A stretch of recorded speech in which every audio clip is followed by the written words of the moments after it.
That morning, a Shh, black don't carriage cry. stopped on I Wycliffe was so Street. scared. The horses I'm were here now. midnight dark. Stay The with carriage me. bore no crest, no marking. But everyone on that street knew who had arrived. The man who stepped down wore a coat of deep charcoal. His boots struck the cobblestones with quiet precision. He was tall. His hair was dark, touched with silver at the temples. His face was the kind that made women look twice and then look away, unsure whether they had seen beauty or danger. This was Duke Dominic Ravencroft, and this was the third time he had come to this door. Across the street, curtains twitched. An elderly woman clutched her shawl tighter. Two young boys stopped their game to stare. Everyone knew what had happened the first two times. Everyone wondered if today would be different. Dominic walked to the door. He did not hurry. He had lived long enough to know that hurrying changed nothing. He raised his hand. He knocked. The sound echoed down the quiet street. A young footman opened the door. The boy's eyes widened when he saw who stood there. He swallowed hard. "Tell Miss Aldridge that the Duke of Ravencroft is here." The footman nodded. He disappeared inside. Dominic waited. He did not move. He barely seemed to breathe. From the window above, he could feel eyes watching. Not hers, the household staff, the neighbors. London had 1,000 eyes, and all of them watched when a duke came calling. The footman returned. His face was red, his hands twisted together. "Sir, Miss Aldridge says she will not receive you." Dominic did not react. Not a flicker in his eyes, not a tightening of his jaw. He had lived 164 years. He had learned to hide everything. "I understand," he said quietly. He turned. He walked back to the carriage. He climbed inside. The door closed. The carriage pulled away. Behind him, the street erupted in whispers. By evening, half of London would know. By tomorrow, all of it. The Duke of Ravencroft had been refused. Again. For the third time. But what they did not know was this: that third rejection had just broken something inside a man who had not truly felt anything break in over a century. Something had shifted. Something fundamental. And nothing would ever be the same again. This is how it happened. 6 months earlier, spring 1826. London in the season was a tapestry of color and sound. Every evening, carriages lined the streets outside grand houses. Music spilled from ballroom windows. Laughter echoed across manicured gardens.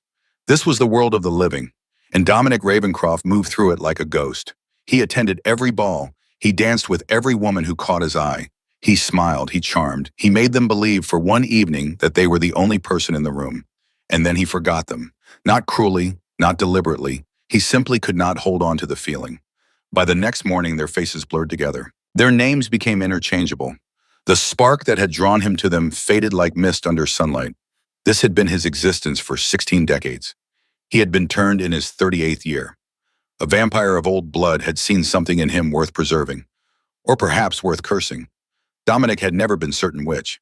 The turning had given him immortality, strength, speed, the ability to walk among humans undetected as long as he fed carefully and hid what he was.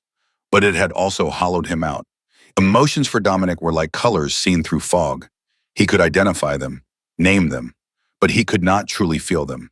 Immortality, it seemed, came at the price of truly living. His mother, the Dowager Duchess Octavia, had warned him. But Dominic had not understood until it was too late.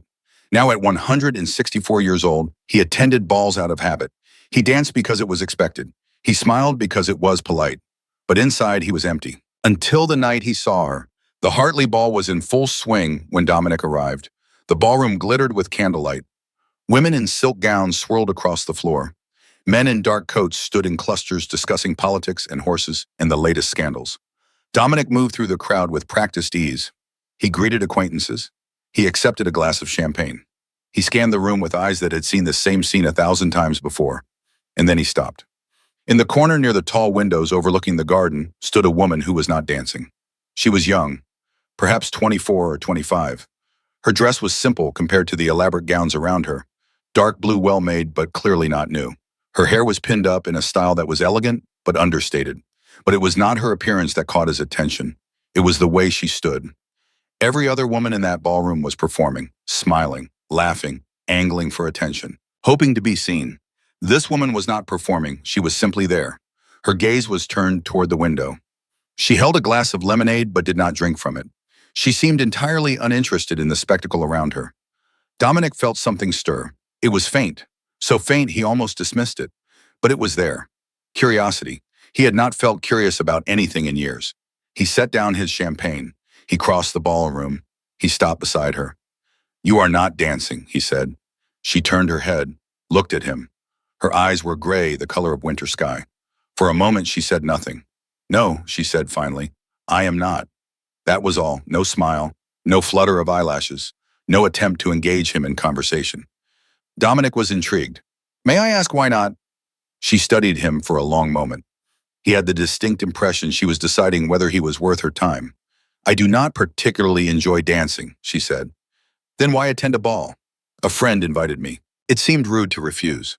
Her tone was polite but distant, as if she were answering questions from a stranger she had no interest in knowing better, which of course was exactly what he was. I see, Dominic said. He should have walked away. This woman clearly did not want his company, but something kept him rooted to the spot. Do you know who I am? He asked. It was a foolish question. Everyone in London knew who he was. She met his eyes directly. Yes.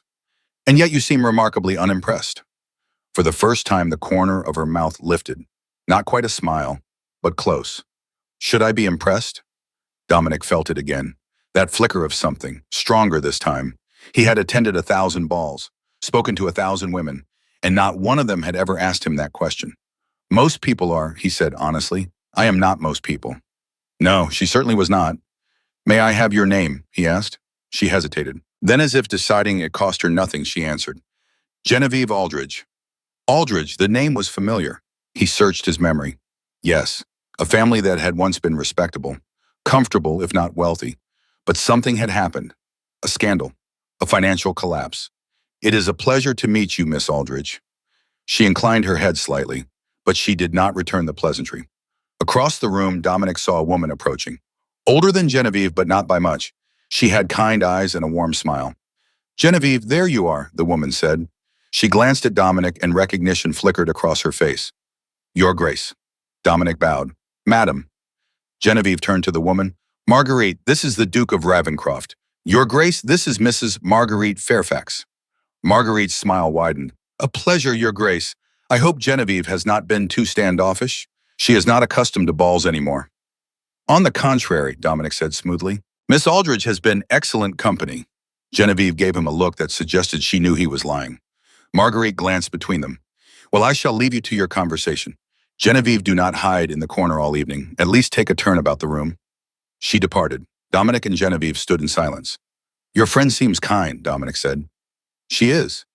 And she is concerned about you. She worries too much. Dominic took a risk. Why are you not accustomed to balls anymore? Genevieve's expression did not change, but something in her eyes shifted, became colder. That is not a subject I discuss with strangers. Of course, forgive me. She looked away. Dominic knew he should leave, but he did not want to. Instead, he said, Would you walk with me just around the room? Your friend will be pleased. Genevieve looked at him for a long moment. He could see her weighing the request, calculating whether it was worth the effort. Finally, she set down her lemonade. Very well, one turn. They walked, slowly, around the perimeter of the ballroom. They did not speak. Dominic was acutely aware of her beside him, the way she moved, the straightness of her posture, the quiet dignity in every step. When they returned to the corner, she stopped. Thank you for the walk, Your Grace. It was a dismissal. Dominic should have accepted it, should have bowed and walked away, but instead he said, May I call on you? Genevieve blinked. Surprise flashed across her face, quickly hidden. Why? The question was blunt, honest, and it demanded an honest answer. Because I find you interesting. You do not know me. I would like to. Genevieve shook her head slowly. No, I do not think that would be fine. Why not? She met his eyes, and in her gaze he saw something he had not expected. Pity. Because, Your Grace, I know who you are. Not just your title. I know your reputation. Every woman in London knows it. You are charming. You are handsome. You make women believe they are special. And then you disappear. Dominic felt those words like a blow, not because they were cruel, but because they were true. I have never lied to anyone, he said quietly. Perhaps not, but you have hurt people nonetheless. And you believe I would hurt you.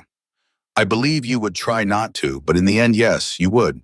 She said it without malice, simply as fact. Dominic stood very still. He did not know what to say.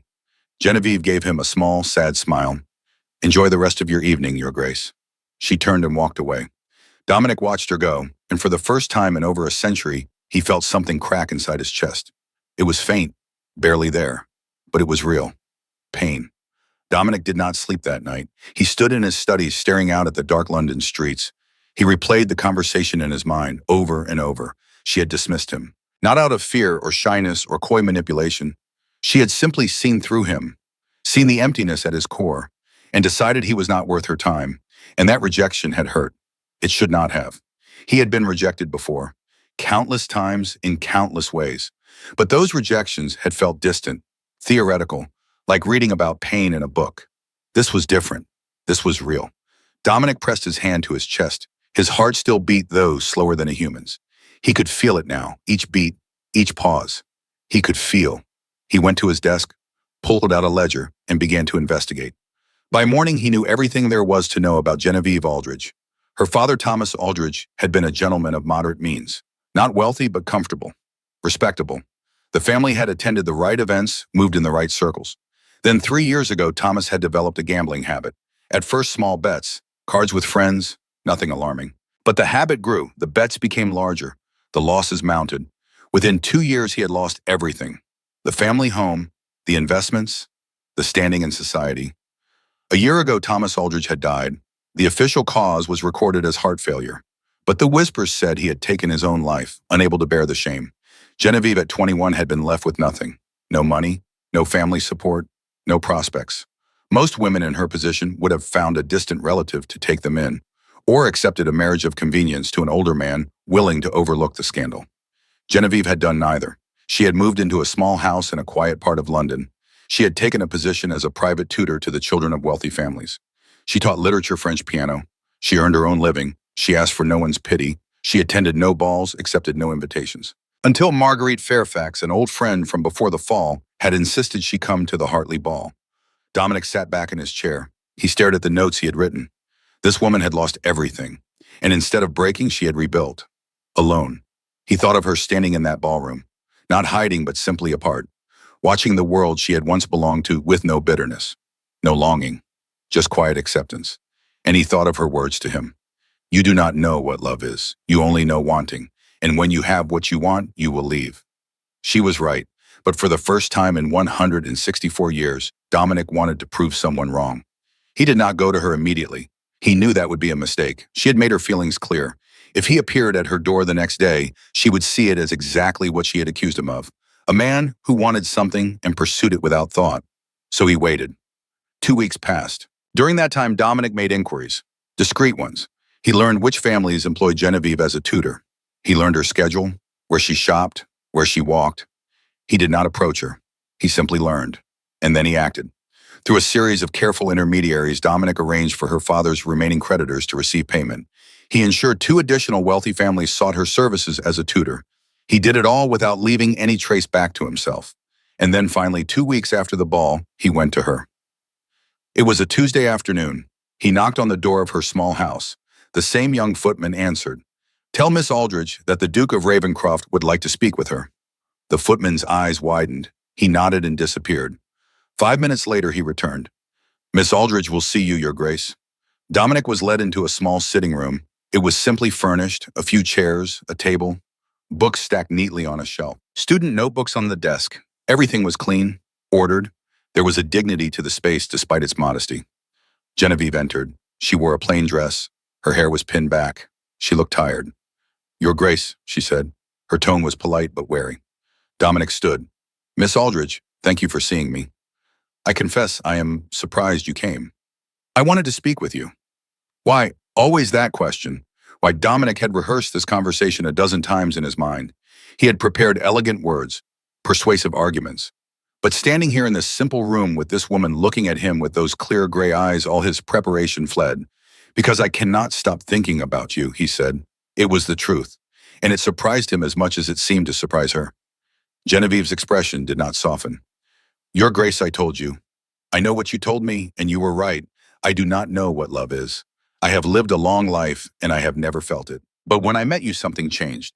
Changed how? I felt something.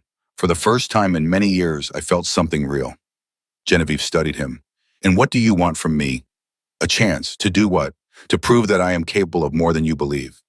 Genevieve shook her head slowly. I do not need you to prove anything, Your Grace. I am not a prize to be won. I am not a challenge to be conquered. I do not see you that way. Then how do you see me? Dominic hesitated. How did he see her? I see a woman who has endured more than most and emerged stronger. I see someone who does not need anyone but chooses her own path. I see someone I want to know, truly know. Genevieve's expression remained guarded, but something in her eyes flickered. Uncertainty, perhaps. Your Grace, I appreciate your honesty, but my answer is still no. Why? Because you do not know what you are asking. You do not know me. We spoke for a few minutes at a ball. That is not enough foundation for anything.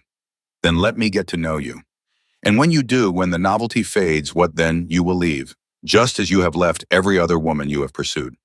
Dominic wanted to argue, to tell her she was wrong, but he could not, because he did not know if she was wrong. He had never stayed before. He had never wanted to stay, but he wanted to now. People can change, he said quietly. Can they? Genevieve's voice was gentle but firm. Or do they only believe they can until tested? Dominic had no answer. Genevieve stepped toward the door. I think it is time for you to leave, Your Grace. Dominic stood. He bowed. Thank you for seeing me. As he walked to the door, Genevieve spoke again. Your Grace, he turned. If you truly wish to prove you are different, do not come back. Do not pursue me. Do not send gifts or letters. Simply let me be. Her words were kind, but they struck him like a blade. And if I do that, he asked, then perhaps I will believe you care more about my peace than your own desires. Dominic held her gaze. Then he nodded. As you wish, Miss Aldridge. He left, and as he climbed into his carriage, he felt that strange pain again, sharper this time. This was rejection, real rejection, and it hurt. Dominic did not go back, but he did not forget her. Instead, he did something he had never done before. He waited. Days turned into weeks, weeks into months. During that time, he continued to help her quietly. Her income improved, the debts disappeared, but he never let her know, and he never returned to her door. But he thought of her every day, every night. He attended balls as always, danced with women as always. But now the fog had lifted. He could feel the emptiness of it, the hollowness. Before Genevieve, he had not known what he was missing. Now he did, and it ached, his mother noticed. One evening, as Dominic sat in his study staring at papers he was not reading, the Dowager Duchess Octavia entered. She was a striking woman, elegant, poised, ancient in ways that had nothing to do with physical age. You have been different these past months, she said. Dominic looked up. Have I? Do not play coy with me, Dominic. I have known you since you were born. Something has changed. Dominic set down his papers. He leaned back in his chair. I met someone. Octavia's eyebrows rose. Oh, a woman, Miss Genevieve Aldridge. Aldridge, Octavia frowned. The family that fell on hard times. Yes. And you pursued her. I tried. And she refused me. Octavia was silent for a moment. Then to Dominic's surprise, she smiled. Good for her. Dominic blinked. Good for her. Yes, it is about time someone saw through your charm and said no. Dominic felt a flicker of irritation. You are my mother. You are supposed to be on my side. Octavia's smile faded. She came and sat across from him. Her expression grew serious. I am on your side, Dominic, which is why I am glad she refused you. Why?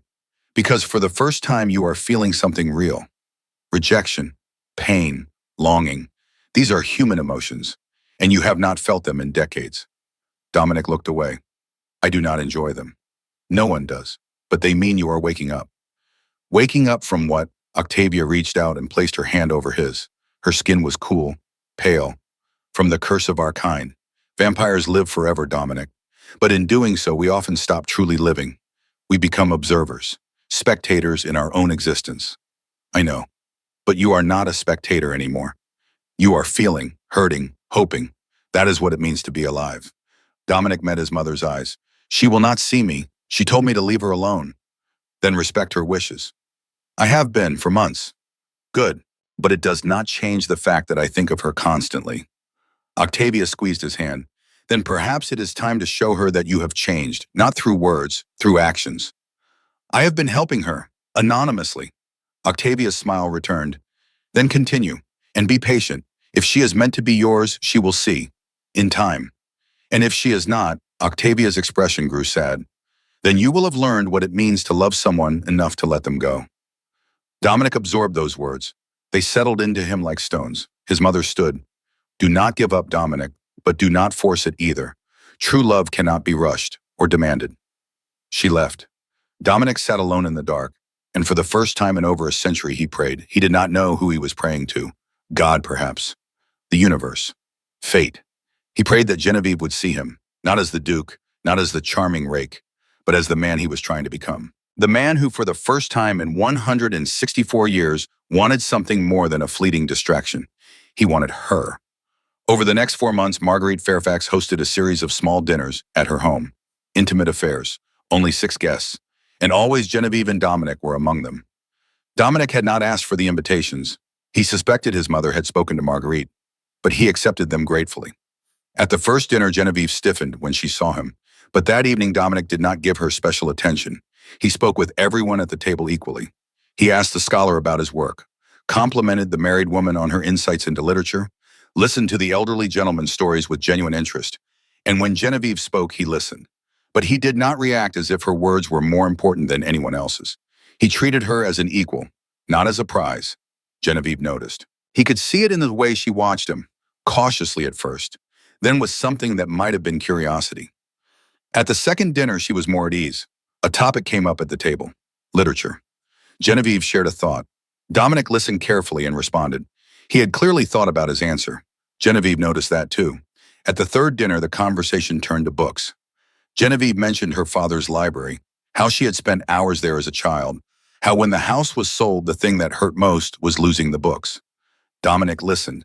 He asked quiet questions. He did not offer solutions or platitudes. He simply listened.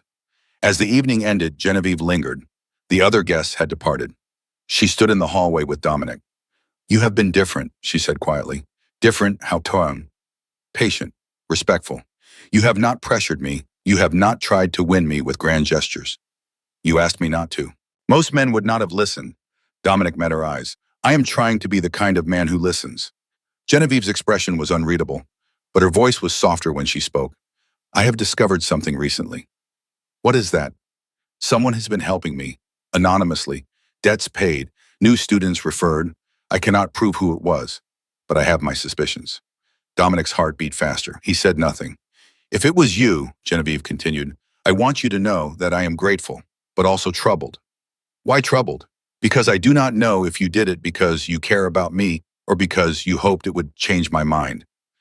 Dominic considered his answer carefully. "I did it because I wanted you to be free of burdens, whether you ever spoke to me again or not." Genevieve searched his face. "Do you mean that?" "Yes." She was silent for a long moment. Then she nodded. "Thank you." She turned to leave, then stopped. "Look back. There is a tea room on Cartwright Street. If you wish, we could meet there to talk." Dominic felt something surge in his chest. Hope. "I would like that. Thursday, 2 o'clock. I will be there." Genevieve left. Dominic stood in the hallway alone, and he smiled. Thursday came. Dominic arrived at the tea room at precisely 2 o'clock. Genevieve was already there, seated at a small table by the window. He joined her. They ordered tea. For a moment, neither spoke. Then Genevieve said, "I have been thinking about what you said, that people can change. And man, I think you are trying. I see it. In the way you have been these past months, you have been patient, kind. You have not pushed. I am trying to be worthy of your time." Genevieve's smile was small but real. "You are succeeding." They talked for an hour about books, about London, about Genevieve's students, about Dominic's estates. It was easy, natural, as if they had known each other far longer than they had. When the tea was finished, neither wanted to leave, but they stood. Outside, Dominic walked Genevieve partway home. As they neared her street, he stopped. "There is something I need to tell you." Genevieve looked at him, waiting. Dominic took a breath. This was the moment, the risk. "I am not entirely human." Genevieve blinked. "I beg your pardon. I am a vampire." He watched her face, waiting for shock, fear, disgust. Instead, Genevieve was quiet. Then she said, "I know." Now it was Dominic's turn to be shocked. "You know, Paul, Marguerite told me, months ago, before the first dinner. And you still agreed to meet me." "Yes." "Why?" Genevieve's gaze was steady. "Because being a vampire does not make you cruel. Your actions do. And your actions these past months have been kind." Dominic felt something unfamiliar. Relief. Gratitude. "I wanted you to know," he said, "because if we are to continue speaking, I do not want secrets between us." Are there other secrets? I am 164 years old. Genevieve's eyes widened, just slightly. That is considerably older than I expected. Does it change things? She considered. I do not know yet. Dominic nodded. That is fair. They resumed walking. When they reached her door, Genevieve turned. Thank you for telling me. Thank you for not running away. Genevieve's smile was wry. The day is still young. But she did not run. She simply went inside, and Dominic returned to his carriage, feeling lighter than he had in decades. Over the next few weeks, they met several more times. For tea, for walks, for quiet conversations. And slowly Genevieve began to trust him. She smiled more freely, laughed at his stories, shared pieces of her past, and Dominic felt something growing inside him, something he had thought himself incapable of. Love. Real love. Not the shallow attraction that had defined his existence, but something deep, permanent, unshakable. He loved the way she stood her ground, the way she challenged him, the way she saw through pretense to the truth beneath. He loved her strength, her independence, her refusal to need anyone, and he loved that she was choosing slowly to let him in. But there was one problem. The more he loved her, the more aware he became of the gulf between them. He was immortal. She was not. He would live for centuries more. She would have at most 60 or 70 years. If she married him, she would grow old, gray, fragile, and he would remain as he was, unchanging. He would watch her die, and then continue living. The thought terrified him. 6 months after they first met, Dominic called on Genevieve again. This time she invited him into her sitting room. They spoke for 2 hours. At the end of the visit, Dominic stood. He hesitated. Then he spoke. Miss Aldridge, I know it has not been long, but I cannot wait any longer to ask. Genevieve looked at him, her expression guarded. Would you consider marrying me? The room went silent. Genevieve stared at him. Then she shook her head, slowly. No.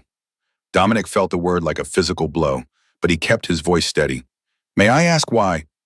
Genevieve stood. She crossed her arms, not defensively, but as if holding herself together. Because, Your Grace, you are 164 years old. You have lived lifetimes. You have seen empires rise and fall. You have courted countless women. And I am asking you, for now. But how do I know I am not simply the newest novelty, the first woman who challenged you, the first one who said no? What happens when I say yes, when the challenge is gone? I would never, you cannot know that. You said yourself you have never felt deeply, not in all your years. And now, after a few months, you believe you feel something real for me. Dominic wanted to argue, to insist, but her words held truth. You are right, he said quietly. I cannot prove what I feel, not in words. Then do not ask me to marry you. Not yet. What would you have me do? Genevieve met his eyes. Show me, not through anonymous gifts, not through patience that might simply be strategy. Show me that what you feel is real, that it will last. How do I do not know, but asking me to marry you after so little time, when you have never truly loved anyone, is not the answer. Dominic absorbed her words. The rejection stung, but beneath the sting he felt something else, respect. She was not playing games. She was not testing him for sport. She was protecting herself from the very real possibility that he would hurt her. I understand, he said. Do you, yes, and I will do as you ask. I will show you. Genevieve's expression softened, just slightly. Thank you. Dominic bowed and left. But as he climbed into his carriage, he did not feel defeated. He felt determined. This woman was worth fighting for, worth waiting for. And for the first time in 164 years, Dominic Ravencroft was willing to fight a battle that had no guarantee of victory, because she was worth the risk. Another 4 months passed.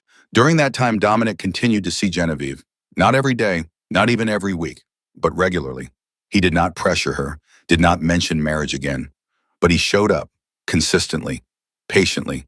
He listened when she spoke about her students. He remembered the small details, her favorite tea, the book she was reading, the music she loved. He attended events where she was present, but he did not monopolize her time. He allowed her space, friendships with others. And as spring turned to summer, Genevieve began to trust him more deeply. One evening as they walked through a quiet park, Genevieve asked him what was wrong. You have been quiet, she said. Dominic looked at her, at the woman he loved, and he told her the truth. I am afraid. Of what? Of losing you. Genevieve stopped walking. You do not have me yet. I know, but if I did, I would still lose you, eventually. Understanding dawned in her eyes. Because I am mortal. Yes. Genevieve was quiet for a long moment. Then she said, "That is the nature of being human, Your Grace. We are all mortal. We all die. But I will not. I will watch you age, watch you weaken, and then I will watch you die, and I will go on for centuries." Genevieve reached out, took his hand. It was the first time she had touched him willingly. "That is a burden you would choose to carry. If it meant having you, yes." Genevieve's eyes were sad. "And what of me? What if I do not wish to be a burden you carry? What if I do not want to be a fleeting moment in your eternal life?" Dominic tightened his grip on her hand. "You would not be fleeting. You would be everything." "How can you know that?" "Because I have lived 164 years, and I have never felt anything like this. If I lose you, I will not simply continue on as before. I will be less, forever." Genevieve's expression was torn, pained. "Your Grace." "Dominic, please, call me Dominic." "Dominic," she said his name softly. "I do not doubt your sincerity. I see what you feel. I believe you." "Then what is the problem?" "The problem is that I am afraid too." "Of what?" "Of being loved so intensely by someone who will outlive me by centuries. Of knowing that my entire life is just a small chapter in yours. Of growing old while you remain young. Of dying and leaving you behind." Dominic pulled her closer. "If I could give you immortality, I would. I do not want immortality. I want a human life, with human joys and human sorrows, and a human end. Then let me share that life with you, however long or short it may be." Genevieve looked up at him. Tears shone in her eyes. "You are asking me to choose between my fear and my heart. I am asking you to choose what you want, not what you think you should want." Genevieve pulled her hand away. She stepped back. "I need time." "How much time?" "I do not know." Dominic wanted to argue, to press, to demand an answer, but he had learned patience, respect, trust. "Take all the time you need," he said. Genevieve nodded. Her voice was barely a whisper. "Thank you." She turned and walked away. Dominic stood alone in the park, and he wondered if he had just lost her. 2 weeks later, Dominic received a note. It was brief, written in Genevieve's elegant hand. "I am ready to speak. Please come tomorrow at 3. Dominic read the note a dozen times. He did not sleep that night. The next day at precisely 3 o'clock, he knocked on Genevieve's door. The footman let him in. Genevieve was waiting in the sitting room. She looked pale, nervous. Dominic sat across from her. He said nothing, waiting. Genevieve took a breath. "I have thought a great deal about what you said. And I have realized something. My fear is not about you, it is about myself." "What do you mean?" "I am afraid of not being enough, of loving you and knowing that I will only be a small part of your long life, that you will have centuries after me, that I will fade in your memory." Dominic leaned forward. "You could never fade. You cannot promise that." "I can, because I know myself now in a way I never have before. Loving you has changed me. I feel things I never thought possible. And if I lose you, those feelings will not disappear. They will remain, a permanent part of who I am." Genevieve's eyes glistened, "And that is supposed to comfort me in knowing you will carry the pain of my death forever." "It comforts me because it means you will always matter, always." Genevieve looked away. "This is not fair." "What is not fair? That I have fallen in love with you despite every rational reason not to." Dominic's heart stopped. "You love me." Genevieve met his eyes. "Yes, I love you, and I hate it, because loving you means accepting that our time together will be brief, that I will grow old and you will not, that I will die and you will go on. Then let us make the most of the time we have. Is that enough for you, 60 years, if we are fortunate?" "Maybe less." Dominic stood. He crossed to her. He knelt before her chair, took her hands in his. "Genevieve, I have lived 164 years, most of it empty, hollow, a half-life. These past months with you have been more real than all those years combined. If I have 60 years with you, or 40 or even 20, it will be worth more than 1,000 years without you." Genevieve's tears spilled over. "You do not know that." "I do, because for the first time in my existence, I am truly alive, and that is because of you." Genevieve pulled her hands away. She stood. She walked to the window. "I believe you," she said quietly. "I believe you mean every word, but there is something you have not considered." "What?" She turned, looked at him. "What happens when I am 39 and you still look 38? When I am 50 and you look the same? When I am old and frail and you are still young and strong? I will love you the same. Will you? Or will you resent the choice you made? Will you look at me and see everything you sacrificed?" "Never. You cannot know that." Dominic stood. He crossed to her. He looked into her eyes. "You are right, I cannot know the future. I cannot promise there will be no pain, no challenges, no regrets, but I can promise this: I will choose you every day, for as long as you live, and after you are gone, I will honor your memory. I will not forget. I will not diminish what we had. I will carry you with me forever. Genevieve closed her eyes, tears streamed down her face. That is a terrible burden. It is a burden I accept gladly. Genevieve opened her eyes. And what if I cannot accept it? What if the thought of you watching me die is too much to bear? Dominic felt his heart breaking, but he kept his voice steady. Then I will respect your choice. I will walk away, and I will live the rest of my existence knowing I found true love and could not have it. Genevieve stared at him. You would do that? Yes. Why, because I love you, and love means putting your peace above my desires. Genevieve's face crumpled. She covered her mouth with her hand. Dominic waited. Every second felt like an eternity. Finally, Genevieve lowered her hand. Her voice was broken, but clear. I cannot marry you. The words struck him like a dagger. Genevieve, I cannot, not because I do not love you, but because I do. I love you too much to watch you carry the weight of my mortality. I love you too much to tie you to a life that will end while yours continues. It is not fair to you. It is not fair to me. Let me make that choice. No, because you would make it out of love, and love is not always enough. Dominic stood frozen. He had prepared himself for many things, but not this, not the woman he loved rejecting him because she loved him too much. Is there nothing I can say, he asked. Genevieve shook her head. Tears continued to fall. No, my answer is no, and it has to be. Dominic felt something inside him shatter, but he did not let it show. He bowed. I understand. He turned to leave. At the door, Genevieve's voice stopped him. Dominic, he turned. She was standing in the center of the room, small, fragile, beautiful. I will love you for the rest of my life, even if we are not together. Please know that. Dominic's throat tightened. He could not speak. He simply nodded, and he left. As Dominic climbed into his carriage, he felt the pain crash over him. Not the faint echo he had felt before, but real searing, unbearable pain. This was heartbreak. And for the first time in 164 years, Dominic Ravencroft understood what it meant to lose something that truly mattered. He had been rejected 3 times, and the 3rd time had broken him completely. 3 months passed. During those 3 months, no one in London saw the Duke of Ravencroft. His carriage did not appear at balls. His name vanished from guest lists. When hostesses sent invitations to his estate, they received polite refusals from his steward. The Duke was indisposed. The Duke was away on business. The Duke sent his regrets. London, of course, noticed. London always noticed when a Duke disappeared. Rumors spread like wildfire through drawing rooms and afternoon teas. Was he ill? Had some scandal driven him into hiding? Or had the notorious rake finally tired of society altogether? No one knew the truth. No one except the man himself. Dominic Ravencroft sat alone in his study. The curtains were drawn. No candles were lit. Only the faint glow of the fire illuminated the room. He had not left his estate in 12 weeks. He had not attended a single event. He had barely left this room. His steward managed the household. His mother sent concerned letters. His few remaining friends knocked on his door and were turned away. Dominic wanted no company, no distractions, no escape from what he was feeling, because for the first time in 164 years, he was drowning in emotion. The curse that had kept him numb for over a century was breaking, and the breaking was agony. Every feeling he had suppressed, every emotion he had been incapable of experiencing came flooding back, all at once, without mercy. Grief for the decades wasted, regret for the women he had hurt, shame for the emptiness he had called a life. And beneath it all, like a knife lodged in his chest, was the pain of losing Genevieve. He had tried to tell himself that time would dull it, that the sharpness would fade, that he would return to the comfortable numbness he had known before. But it did not fade. It grew worse.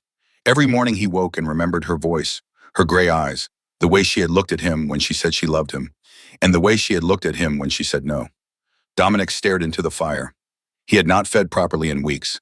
His body did not need food the way humans did, but blood kept him strong, kept him sharp. Without it, he was weakening, fading. He did not care. What was strength when the only thing he wanted was beyond his reach? A knock came at the door. Dominic did not respond. The door opened anyway. His mother, the Dowager Duchess. Octavia stepped inside. She wore a dress of deep burgundy. Her pale face was calm, but her eyes were sharp with concern. Dominic, he did not look at her. I told the staff I was not receiving visitors. I am not a visitor. I am your mother. Octavia crossed the room. She stood beside his chair, looking down at him. You look terrible. Thank you. When did you last feed? I do not remember. That is unacceptable. You are a vampire, Dominic. You cannot survive without blood. I am surviving. Barely. Octavia moved to the side table. She poured a glass of water from the pitcher and brought it to him. Drink this, at least hydrate. Dominic took the glass but did not drink. He simply held it. Octavia sat in the chair across from him. She studied his face, the hollowness in his cheeks, the shadows under his eyes, the haunted look that had taken up residence there. Tell me what happened, she said gently. Dominic's grip tightened on the glass. You know what happened. I know you proposed. I know she refused. But I do not know what you have been doing locked in this room for 3 months. Feeling. The word came out bitter, raw. Octavia's expression softened. Ah, the curse is breaking. Everything I could not feel before is coming back. All at once, that is good. Dominic laughed. It was a harsh sound. Good. This is torture. Yes, but it is also proof that you are alive. I do not want to be alive, not like this. Octavia leaned forward. Her voice was firm. Stop this. You are not a child. You are 164 years old. You have lived through wars and plagues and the fall of kings. You will survive a broken heart. Will I? Dominic finally looked at her. His eyes were red-rimmed, desperate. Because it does not feel like I will. It feels like I am dying. Octavia's expression cracked, just slightly. She reached out and took his hand. You are not dying. You are waking up. And waking up hurts. I do not want it. Too late. You cannot go back to numbness now. The curse is breaking. You are becoming capable of true feeling, whether you want it or not. Dominic pulled his hand away. He set the glass down. Then I am damned, because the only thing I feel is pain, and I cannot have the one thing that would ease it. Octavia was silent for a moment. Then she said quietly, Tell me about her. Why? Because I want to understand. What is it about this woman that has undone you so completely? Dominic stared into the fire. For a long time, he said nothing. Then slowly he began to speak. She sees me, not the Duke, not the vampire, me. She looks past everything else and sees the emptiness I have been carrying. And instead of being afraid of it, she challenges me to fill it. And you love her for that. I love her for 1,000 reasons. The way she stands alone but never seems lonely. The way she refuses to need anyone. The way she looks at the world with clear eyes and accepts it as it is. She sounds remarkable. She is. Then why are you sitting here in the dark instead of fighting for her? Dominic's jaw tightened. Because she does not want me to fight. She asked me to let her go, and I am trying to respect that. Octavia stood. She walked to the window and pulled back the curtain. Pale afternoon light spilled into the room. I need to tell you something, she said. Dominic squinted against the light. What? Octavia turned to face him. Her expression was distant, sad, as if she were looking at something far away. I was human once. Dominic blinked. I know. You were turned when you married father. No, I was turned 3 years after I married him. Dominic sat up straighter. What? Your father and I married when I was 23. He was already a vampire, ancient even then, but I did not know. He hid it from me. How was that possible? He was careful. He fed discreetly. He avoided sunlight. He aged himself slowly through cosmetics and pretense. I lived with him for 3 years before I discovered the truth. Dominic stared at his mother. He had never known this. What did you do? I was terrified. I wanted to run, but by then I loved him. Deeply, completely, and he loved me. So he turned you. No, I asked him to turn me. Dominic's eyes widened. Why, point? Octavia came back to her chair. She sat down slowly, her hands folded in her lap. Because I could not bear the thought of leaving him, of growing old while he stayed young, of dying and abandoning him to eternity alone. So you chose immortality. I chose love. The immortality was simply the price. Dominic absorbed this. His mother had never spoken of her turning before. He had assumed it was a given, a choice made without thought. But it had not been. It had been a sacrifice. Do you regret it? He asked quietly. Octavia smiled. It was a sad smile. Every day. Dominic felt his chest tighten. Why, well, because I gave up the chance to grow old, to have a natural end, to live a human life. She paused. But I also gained 50 years with the man I loved. Years I would not have had otherwise. 50 years, and then he died. Vampires can die, Dominic. From despair, from heartbreak, from simply losing the will to continue. Your father lived 300 years, but when his time came, he was ready. And I let him go. Dominic's throat constricted. I never knew. I did not speak of it because it was too painful. But I tell you now because you need to hear it. Hear what? Octavia met his eyes. That loving someone mortal does not make the love less real. It makes it more precious. Because you know it will end. Dominic looked away. That is exactly what terrifies me. And it terrified her too. That is why she said no. Then what am I supposed to do? Octavia stood. She crossed to him and placed her hand on his shoulder. You respect her choice. You let her go. And if she is meant to come back to you, she will. In her own time. And if she does not, Octavia's grip tightened, then you will have loved truly, once. And that is more than most people, mortal or immortal, ever experience. She left. Dominic sat alone in the light, and for the first time in 3 months, he felt something other than pain. He felt understanding. While Dominic sat alone in his estate, Genevieve's life continued. She woke each morning, she taught her students. She managed her small household. She attended the occasional dinner at Marguerite's home. To anyone watching, she seemed fine, calm, composed. But Marguerite knew better. One afternoon, as they sat together over tea, Marguerite set down her cup and studied her friend. You are not yourself. Genevieve looked up from the book she was pretending to read. I am perfectly well. You are pretending to be well. There is a difference, however. Genevieve closed the book. She set it aside. What do you want me to say? The truth, you miss him. Genevieve's hands tightened in her lap. That is irrelevant. Is it? Yes, I made my choice. He is respecting it. That is the end of the matter. Marguerite leaned forward. Her eyes were kind but insistent. Genevieve, I have known you since we were girls. I know when you are hurting, and you are hurting now. Genevieve looked away. Of course I am hurting, but pain does not mean I made the wrong choice. Does it mean you made the right one? Genevieve did not answer. Marguerite sighed. He has not been seen in months, you know. He has withdrawn from society completely. Genevieve's head snapped up. What? The Duke.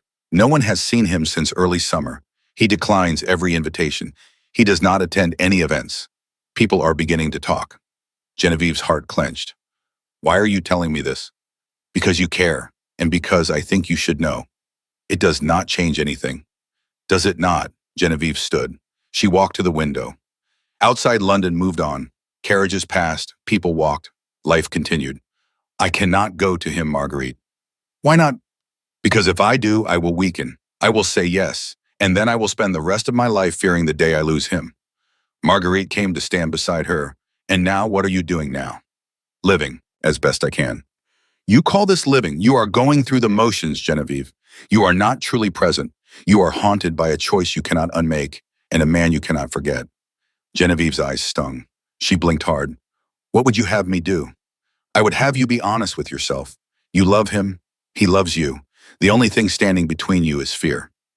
Fear is not a small thing. No, but neither is love. Marguerite squeezed her hand and left.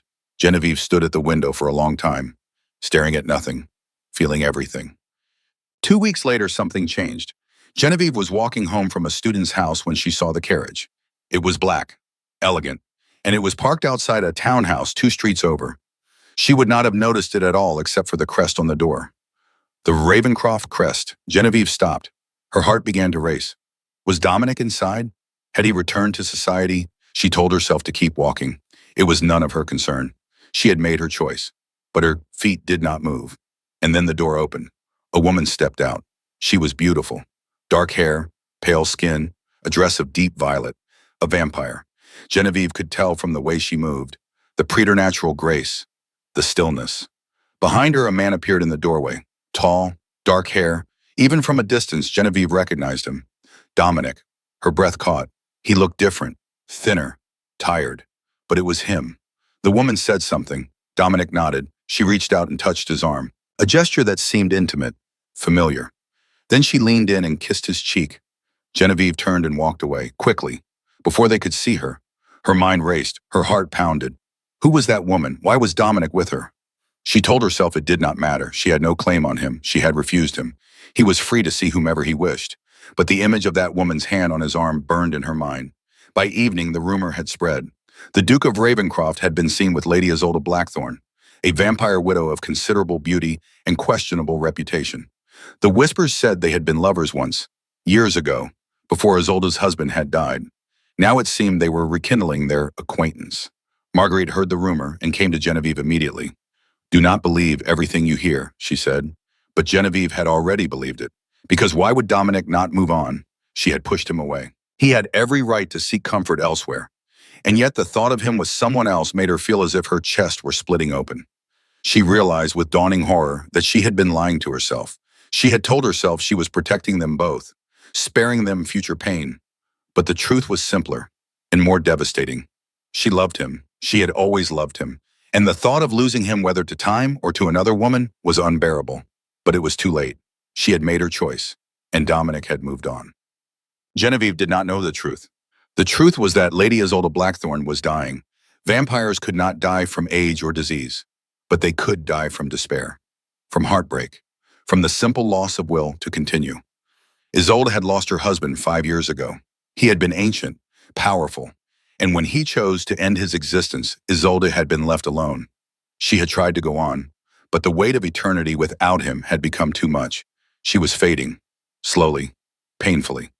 Dominic had known Isolde for decades. They had never been lovers, despite what London believed, but they had been friends. And when she sent word that she was dying, he went to her. He sat with her in her darkened townhouse. He held her hand. He listened as she spoke of her husband, of the life they had shared, of the eternity she could no longer face. "I am ready," she told him. "I have lived long enough." "Are you certain?" Dominic asked gently. "Yes, I thought I could go on. But every day without him is agony. I do not want another century. I want to rest." Dominic understood. He had felt that same exhaustion, that same desire to simply stop. "Is there anything I can do?" he asked. Isolde smiled weakly. "You have already done it, by being here, by not telling me I am wrong to feel this way. You are not wrong. Thank you." She closed her eyes, and 3 days later, she was gone. Dominic attended her small private funeral. There were few mourners. Vampires did not grieve the way humans did. Death was seen as a choice, a release, but Dominic grieved because he had lost a friend, and because Isolde's death reminded him how fragile existence truly was, even for immortals. He did not know that Genevieve had seen him with Isolde, did not know that London was whispering about a rekindled romance. He was too lost in his own thoughts to care what London said. A week after Isolde's death, Dominic made a decision. He could not go on like this, locked away, drowning in emotions he did not know how to manage. He needed to leave, to go somewhere far from London, far from Genevieve, far from the life he had known. Perhaps distance would ease the pain, perhaps time would dull the sharpness, or perhaps it would not. But he had to try. He began making arrangements, quietly, discreetly. He would travel to the continent, perhaps to Italy or Spain, somewhere warm, somewhere far from English rain and English memories. He would leave his affairs in order, his estates managed, his mother cared for, and he would let Genevieve go, truly, completely, because that was what she wanted. But before he left, he needed to do one more thing. He needed to ensure that Genevieve would be safe, secure, free from the burdens that had weighed on her for so long. So he went to his solicitor, and he made arrangements. Anonymously through intermediaries, he established a modest trust, a fund that would provide for Genevieve's students, that would ensure her small school could continue even if she could not work. He arranged for a small annuity to be delivered to her, not enough to make her dependent, just enough to ease the constant worry. And he did it all without leaving his name attached. She would never know it came from him. When the arrangements were complete, Dominic sat down and wrote a letter, not to Genevieve. He would not burden her with a farewell, but to his mother. "Mother, by the time you read this, I will be gone. I am leaving England. I do not know when I will return. You were right about many things. Love is worth the pain. Feeling is better than numbness. And I am grateful to have experienced it even briefly. But I cannot stay. Not when every street reminds me of her. Every evening feels empty without her. Every breath is a reminder of what I cannot have. I need distance, time, perhaps eventually peace. Please do not worry. I am not fading. I am simply leaving. I have arranged for Genevieve to be cared for. She will never know. But she will be safe, secure, free to live her life without the shadows of her father's mistakes. That is my final gift to her, and it is enough. Thank you for teaching me that love does not require possession. That sometimes the greatest act of love is letting go. I will write when I am settled. Your son Dominic." He sealed the letter, left it on his desk for his mother to find, and then he began to pack. He would leave tomorrow night under cover of darkness. No farewells, no grand gestures, just a quiet departure. Boom. The next morning, Octavia found the letter. She read it once, then again. Then she made a decision of her own. She went to Genevieve's house, The young footman tried to stop her. Miss Aldridge is with a student, Your Grace. I will wait. Octavia was not a woman accustomed to being denied. The footman stammered and retreated. 20 minutes later, Genevieve appeared. She looked surprised, wary. Your Grace. Miss Aldridge, we need to speak. Genevieve hesitated, then she nodded. Of course, please come in. They sat in the small sitting room. Octavia did not waste time. My son is leaving England tomorrow. Genevieve's face went pale. What? He is leaving, possibly forever, and you need to know why. I do not understand. Octavia reached into her reticule and pulled out a small leather journal. She set it on the table between them. This is Dominic's private journal. He has been keeping it since the night he met you. Genevieve stared at the journal. Why are you showing me this? Because you need to understand what you are walking away from. I already know, you do not. Octavia's voice was sharp. You think you know, but you are wrong. Read it, please. Genevieve looked at the journal, then at Octavia. He would not want me to. He is leaving because he believes it is what you want, because he loves you enough to let you go. But you deserve to know the truth first. What he has been feeling. What he has been going through. Octavia stood. I will leave this with you. What you do with it is your choice. But know this, Miss Aldridge. My son has lived 164 years. He has known countless people, experienced countless things, and in all that time he has never felt what he feels for you. If you let him leave without understanding that you will regret it for the rest of your life. Octavia left. Genevieve sat alone, staring at the journal. For a long time she did not touch it. Then slowly she reached out, opened the cover, and began to read. The first entry was dated months ago, the night of the Hartley ball.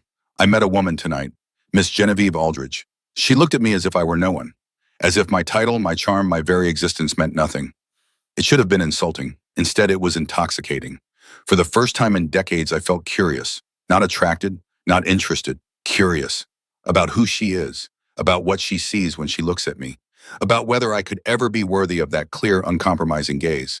Genevieve's hands trembled. She turned the page. I called on her today. It was too soon. I knew it even as I knocked on her door. But I could not help myself. She refused to see me as anything special. She is right to be wary. I do not know what love is, but I want to learn, and I think she is the only one who could teach me. Genevieve kept reading, entry after entry, weeks, months. Dominic's handwriting was elegant, controlled, but the words were raw. He wrote about his fear, his hope, his growing realization that he was changing. She smiled today at something I said. It was a small thing, fleeting, but I will carry the memory of it for the rest of my existence. I am beginning to feel again, truly feel. It is painful, overwhelming, but I would not trade it for anything, because she is the reason. She is waking me up. I proposed today. She refused. She does not trust me. And why should she? I have given her no reason to. But I will. I will prove that I am capable of constancy, even if it takes years. Genevieve's eyes blurred with tears. She turned the page and found the final entry. Dated yesterday. I am leaving tomorrow. I cannot stay in a city where every street holds her memory, where every evening is a reminder of what I cannot have. She asked me to let her go, and I am trying. God, I am trying, but before I go, I need to ensure she is cared for. Not because I expect gratitude, not because I hope it will change her mind, but because I love her. And love means wanting her to be happy, even if that happiness does not include me. I have arranged everything, the trust, the annuity, the security she deserves. She will never know it came from me. And that is as it should be. Mother told me once that brief happiness is worth eternal emptiness. She was right. I have had these months of feeling truly alive, these months of knowing what it means to love. It is not enough, but it is more than I ever thought I would have. I will carry Genevieve with me, forever, in every breath, every thought, every remaining year of this endless existence.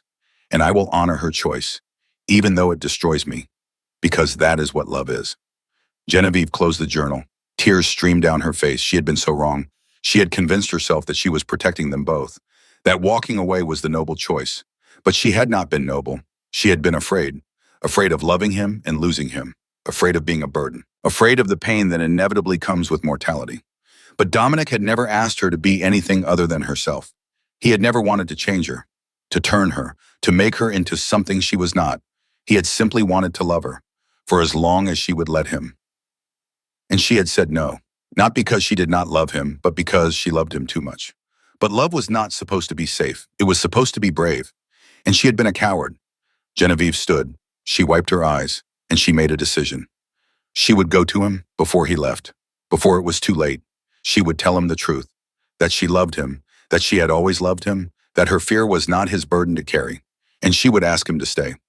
Not because she was certain it would work, but because she was certain she could not live without trying. She grabbed her shawl, ran to the door, and stopped. Because standing on her doorstep, hand raised to knock, was Dominic. They stared at each other. For a moment, neither moved, neither spoke. Then Genevieve said, "You were leaving." "Yes," without saying goodbye. "I thought it would be easier." For whom? Dominic's expression was raw, broken. "For you." Genevieve shook her head.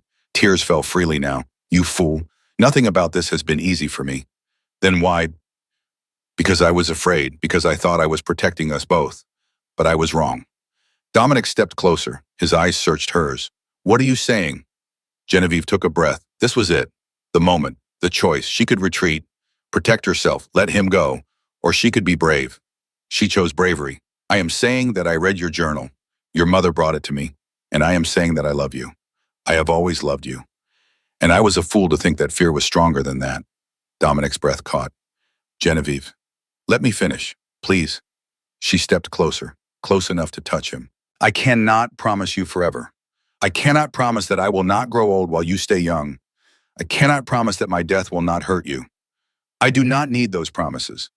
But I can promise you this, for as long as I live, I will love you, truly, completely, with everything I am. And if that is enough for you, then—" She hesitated. Her voice broke. "Then please, do not leave." Dominic stood frozen. His eyes glistened, and then slowly he reached out. He took her hands in his. "It is enough," he whispered. "God, Genevieve, it is more than enough." He pulled her close, and for the first time they stood together without fear, without reservation. Just two people who loved each other, despite the odds, despite the impossibilities, despite everything. Genevieve looked up at him. "Your mother told me something about how she and your father had 50 years, and that those 50 years were worth everything. She told me the same thing. Do you believe it?" Dominic's hand cupped her face. His thumb brushed away her tears. "I believe that one day with you is worth a century without you. And if we have 60 years or 40 or even 20, I will count myself the luckiest man who ever lived, mortal or immortal." Genevieve's heart swelled. "Then ask me again." "Ask you what?" "What you asked me months ago." Dominic's eyes widened. Understanding dawned. He knelt, right there on her doorstep. He took her hand, and he asked, "Genevieve Aldridge, will you marry me?" Genevieve looked down at him, at this man who had waited, who had respected her choices, who had loved her enough to let her go, and she gave him the answer she should have given from the beginning. Yes. The word hung in the air between them. Yes. Dominic remained kneeling on her doorstep. His hand still held hers. He stared up at her as if he could not quite believe what he had heard. "Yes," he repeated. His voice was barely a whisper. Genevieve smiled through her tears. "Yes, I will marry you." Dominic rose slowly. He searched her face, looking for doubt, for hesitation, for any sign that she might change her mind again. But Genevieve's eyes were clear, certain. "Are you sure?" he asked. "Because if you have any uncertainty—" Genevieve placed her finger against his lips, silencing him. "I am sure. For the first time in months, I am completely sure." Dominic closed his eyes. Relief washed over him like a wave. When he opened them again, they were bright with unshed tears. "I thought I had lost you." "You did, for a while, but I found my way back." He pulled her close, held her as if she might disappear. Genevieve wrapped her arms around him and felt for the first time in so long that she was exactly where she belonged. They stood like that for several minutes, neither speaking, just holding each other. Finally, Dominic pulled back. He looked down at her. "We should go inside. People are watching." Genevieve glanced over his shoulder. Sure enough, curtains were twitching across the street, neighbors pretending not to stare. She laughed. It was a light sound, free. Let them watch. But she let him inside anyway. In the sitting room, they sat facing each other. Dominic still looked as if he expected her to vanish at any moment. "What changed your mind?" he asked. Genevieve took his hands. "I read your journal. Your mother brought it to me this morning." Dominic's eyes widened. "My journal." "Yes, and I realized something. I was not protecting us by saying no. I was protecting myself. From fear, from pain, from the risk of loving you and losing you. And now I understand that the risk is worth it, Because a life without you is not protection. It is just emptiness. Dominic brought her hands to his lips, kissed them gently. I cannot promise I will not hurt you. Time will do that. Mortality will do that. I know. And I cannot promise that watching you age will not terrify me, because it will. I know that too. But I can promise that I will cherish every moment, every day, every year we have together. And when the time comes, I will let you go with grace. Genevieve's throat tightened. That is all I ask. They sat in silence for a moment. Then Genevieve said, there is something I need to tell you. What? When I marry you, I need you to promise me something. Dominic tensed slightly. What is it? Promise me you will not try to turn me into a vampire. Dominic looked at her steadily. I would never do that without your consent. Not even if I was dying. Not even if you could save me. Not even then, unless you asked me to. Genevieve relaxed. Good, because I need to live my life as a human, to grow old naturally, to have a human death. That is important to me. I understand. And when I do die, I need you to promise me something else. Anything. Promise me you will grieve, but then you will continue living. You will not fade away from despair. You will honor our time together by continuing to exist, by finding purpose, by not giving up. Dominic's jaw worked. It took him a moment to speak. That is a heavy promise. I know, but it is important to me. I cannot bear the thought of you ending your existence because of me. Dominic pulled her close again. He rested his forehead against hers. I promise, I will live. For you, even when you are gone. Genevieve felt tears slip down her cheeks. Thank you.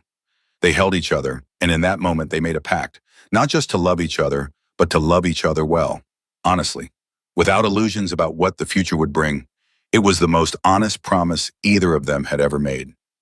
3 days later, Dominic came to Genevieve's house with news. I have spoken to my mother and to the priest at St. Mary's. They can marry us in 2 weeks. Genevieve looked up from the letter she was writing. 2 weeks, that is very soon. Too soon. No. Genevieve smiled. Not too soon at all.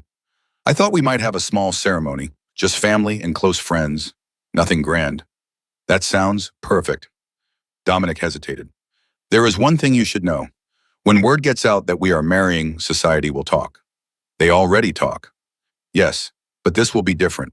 A duke marrying a woman with no fortune, no title, a family name that was ruined.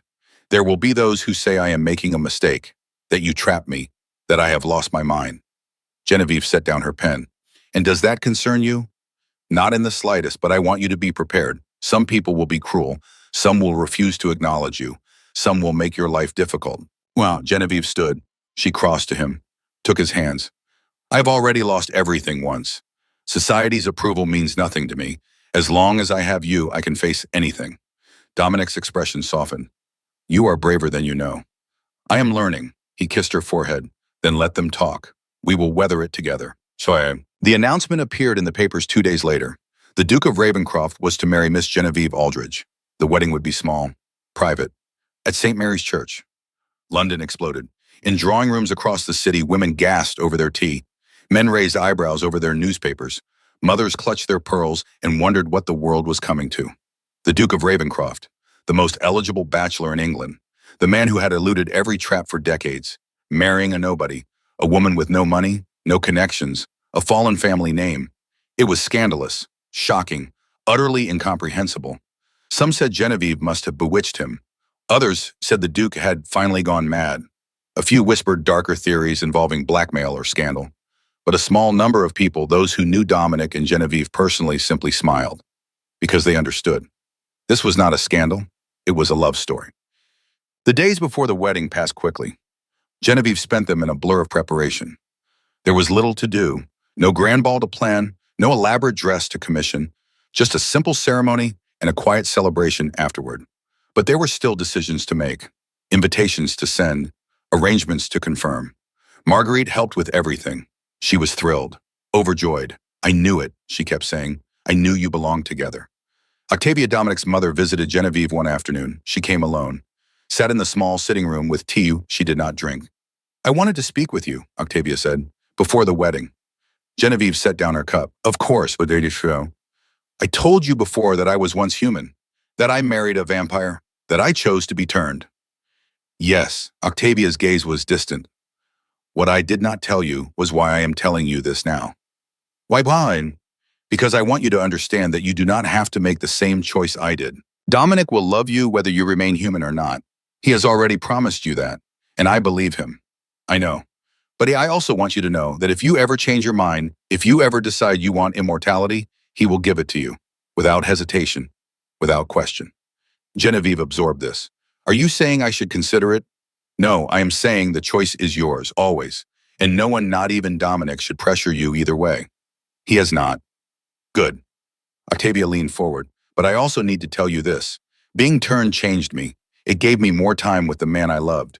But it also took things from me. The chance to grow old, to have children, to experience a natural end. Those losses are real. Even now, centuries later, I feel them. Do you regret it? Octavia considered. No, but I mourn it. There is a difference. Genevieve nodded slowly. Thank you for telling me. Octavia reached out and squeezed her hand. You are good for my son. You see him clearly, and you love him anyway. That is rare. He makes it easy. Octavia smiled. No, he does not. But you love him regardless, and that is why I know you are right for him. She left, and Genevieve sat alone, thinking about choices, about sacrifices, about the paths not taken. But when Dominic arrived that evening, she did not mention the conversation. She simply kissed him and reminded herself that she had already made her choice, and it was the right one. Nepa. The wedding day arrived. It was a cool morning in early autumn. The sky was overcast, but there was no rain. Genevieve dressed in a simple gown, cream-colored, elegant but not elaborate. Marguerite helped her with her hair, pinned it up with small white flowers. You look beautiful, Marguerite said. Her eyes were misty. I look like myself. Exactly. They rode to the church in a small carriage, just the two of them. No grand procession, no fanfare. When they arrived, the church was nearly empty. A few guests, Dominic's mother, a handful of friends. And at the altar waiting was Dominic. He wore dark gray, his hair was brushed back, his expression was calm. But when Genevieve entered, his eyes lit up. He looked at her as if she were the only person in the world. Genevieve walked down the aisle, slowly, steadily, her hand on Marguerite's arm. When she reached Dominic, he took her hand. You are breathtaking, he whispered. You are biased, she whispered back. Undoubtedly. The ceremony was simple. The priest spoke of love, of commitment, of the sacred bond between two people. Dominic and Genevieve repeated their vows, their voices steady, clear. And when the priest said, You may kiss your bride, Dominic leaned in and kissed Genevieve with a tenderness that made her heart ache. It was not a grand kiss, not dramatic or showy. It was quiet, real, full of promise. When they pulled apart, Genevieve saw tears on Dominic's cheeks. I love you, he said softly. I love you too. They turned to face the small gathering, husband and wife, and for the first time in a very long time, Genevieve felt completely at peace. Outside the church, a small crowd had gathered. Word had spread that the Duke was marrying today. Curious onlookers came to watch, to whisper, to judge. As Dominic and Genevieve stepped outside, the crowd fell silent. Then someone began to clap.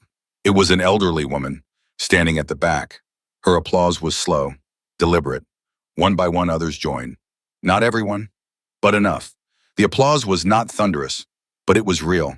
And as Dominic helped Genevieve into their carriage, she realized something. Not everyone would accept them. Not everyone would approve.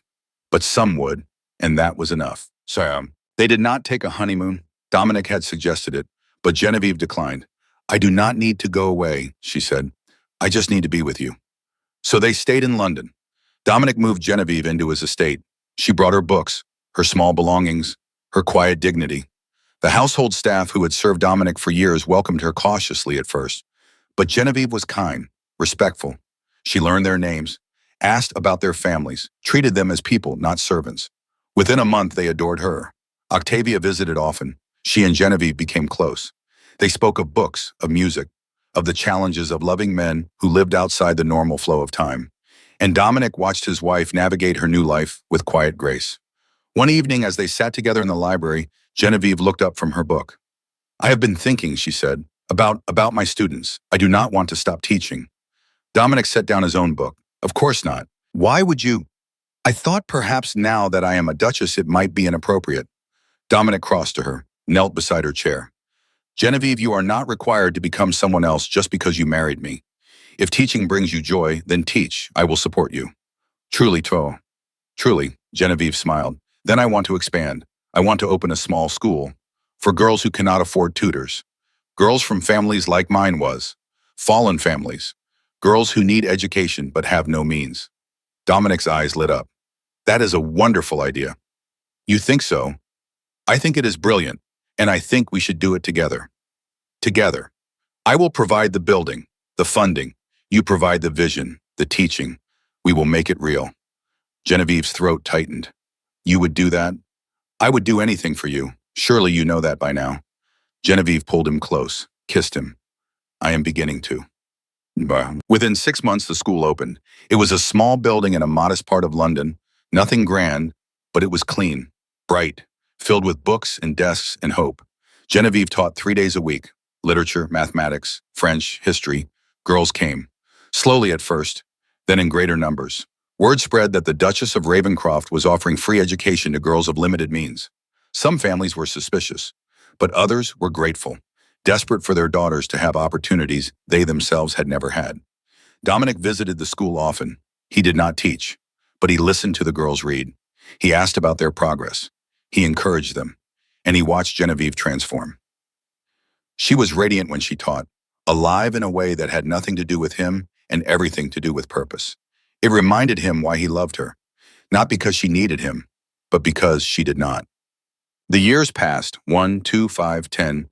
Genevieve aged, slowly, gracefully, but visibly. At 29, there were faint lines at the corners of her eyes. At 33, a few strands of silver in her dark hair. At 37, her hands showed the first signs of age. Dominic noticed every change, every new line, every gray hair, and he treasured them, because they were proof that she was living, truly living, not frozen in time like him, but moving through it, growing, changing. One night as they lay in bed, Genevieve touched his face. You have not changed at all. No. It is strange. I am aging, and you are not. Does it bother you? Genevieve considered. Sometimes, when I look in the mirror and see the difference, but mostly no. Why not? Because I chose this. I knew what I was accepting when I married you, and I have no regrets. Dominic pulled her close. I wish I could age with you. Do you buy? Yes, I wish I could grow old beside you, so that when the end comes, we could go together. Genevieve's eyes glistened. That is a beautiful thought, but it is not our reality. No. So we make the most of what we have. Dominic kissed her forehead. Yes, we do. Sarah. The 15th year of their marriage began like all the others. Genevieve was 39. She still taught at the school, still laughed easily, still filled their home with light. But in the late summer, she began to cough. At first, it was nothing, a small irritation. She dismissed it, but it did not go away. By autumn, the cough had worsened. She grew tired more easily, lost weight. Dominic insisted she see a physician. The physician examined her, listened to her chest, asked questions. When he was finished, his expression was grave. I am sorry, Your Grace, but I believe it is consumption. Genevieve sat very still. Are you certain? As certain as I can be. The signs are clear. Dominic, standing behind Genevieve's chair, felt the world tilt. What can be done? The physician sighed. Rest, good food, fresh air. But in truth, there is no cure. The disease will progress. Genevieve thanked the physician, paid him, showed him out. When he was gone, she turned to Dominic. His face was ashen, his eyes wide with barely controlled panic. Dominic, no, Ishu. His voice was sharp. No, there has to be something. Another physician, a treatment, something. You heard him. There is no cure. Then I will turn you, now, tonight, before it progresses. Genevieve crossed to him, took his hands. They were shaking. No. Genevieve, please. We made a promise. I would live as a human, to age as a human, die as a human. That was before I knew exactly how I would die, yes, but the promise still stands. Dominic pulled his hands away. He turned from her. His shoulders were rigid. I cannot watch you die. Yes, you can, because you promised me you would. Dominic spun around. His eyes were wet. You do not want to live. I want to live my life, not an endless existence. There is a difference. Genevieve stepped closer. She cupped his face in her hands. I know, and I love you for it. But this is my choice, and I am asking you to respect it. Dominic's face crumpled. He pulled her into his arms, held her so tightly she could barely breathe. I cannot lose you, he whispered. Not yet. Not like this. You are not losing me yet. I am still here. For how long? I do not know, but however long it is, I want to spend it living, Not hiding, not mourning what is to come. Living. Dominic buried his face in her hair, and for the first time since she had known him, he wept. Great shaking sobs that tore through him. All the fear he had been holding, all the pain, all the desperate, helpless love. Genevieve held him, stroked his hair, let him grieve for what was coming. And when his tears finally subsided, she whispered, "I need you to be strong for me. Can you do that?" Dominic pulled back, wiped his eyes, nodded. "Yes, I can do that." "Good, because I am going to need you in the days ahead." Dominic took her hands, kissed them. "I will be here, every moment, every day. I will not leave your side." "I know." They stood together. Two people facing the inevitable. Not with false hope, not with denial, but with clear-eyed acceptance and a love that made even mortality bearable. The months that followed were both beautiful and terrible. Genevieve's condition worsened, slowly. The cough became constant. She grew thinner, weaker. There were days when she could not leave bed, but there were also good days. Days when the sun was warm and the pain was manageable. Days when she could sit in the garden, read to the students who came to visit, laugh with Dominic over some small, ordinary thing. On those days, they pretended the illness did not exist. They spoke of books, of memories, of the life they had built together. Dominic was true to his word. He never left her side. He carried her when she could not walk. He read to her when she was too tired to read herself. He held her through the long nights when the coughing kept her awake. And he never not once mentioned turning her again. He had made a promise, and he kept it true. In the spring when Genevieve turned 39, they knew the end was near. She was bedridden now. The coughing had become violent, painful. She struggled to breathe. Octavia came to visit. She sat beside Genevieve's bed, held her hand. "I am sorry," Octavia said quietly. Genevieve managed a weak smile. "For what?" "That you have to go through this, that there is no other way." "There is another way. I simply chose not to take it." "Do you regret that choice?" Genevieve looked across the room. Dominic was standing by the window, his back to them, his shoulders tense. "No," Genevieve said. "I do not regret it. This is how it was meant to be." Octavia squeezed her hand. "You are very brave." "I am very tired. There is a difference." Octavia smiled sadly. "Take care of my son after you are gone." "I cannot do that. I will not be here." "You will be. In his heart, in his memory, you will be with him always." Genevieve's eyes filled with tears. "I hope so." Octavia leaned down, kissed her forehead. "Thank you for loving him, for showing him what it means to truly live." She left, and Genevieve was alone with Dominic. He came to the bed, sat beside her, took her hand. "How are you feeling?" he asked. "Truthfully. Always truthfully." "Like I am running out of time." Dominic's jaw tightened, but his voice remained steady. "What do you need? Just you. Just this." They sat in silence for a long time, holding hands, listening to the sound of her labored breathing. Finally, Genevieve spoke. "Dominic." "Yes, Imo. Do you remember what you promised me about living after I am gone?" "Yes. I need you to keep that promise. I need to know that my death will not destroy you. It will not destroy me, but it will change me. I know, but you will survive it. You will find purpose again. You will continue." Dominic brought her hand to his lips. "I will try my it. That is all I ask." 3 days later, Genevieve woke in the night. The room was dark. Dominic was beside her, asleep in the chair. She watched him for a moment. His face was peaceful, younger in sleep, beautiful. She did not want to wake him, but she knew. This was the end. "Dominic," she whispered. His eyes opened immediately. He leaned forward. "I am here." "I know." She smiled faintly. "You are always here." "What do you need?" "Nothing. I just wanted to see you." Dominic took her hand. He could feel how weak she was, how her breathing had changed, become shallow, uneven. He knew what this meant. "Genevieve."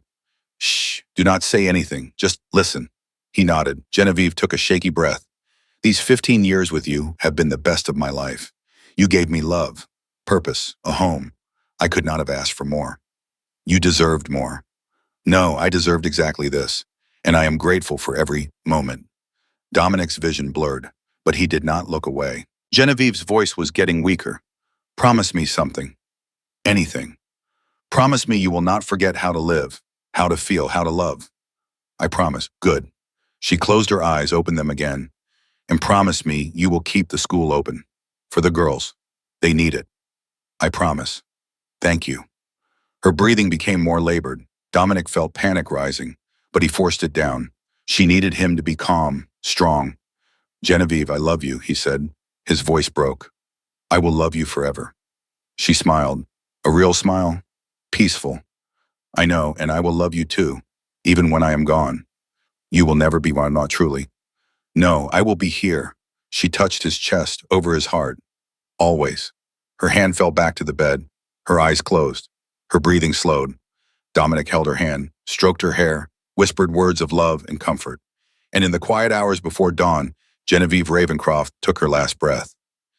The funeral was small, private, just as Genevieve would have wanted. She was buried in the family plot, beneath an old oak tree.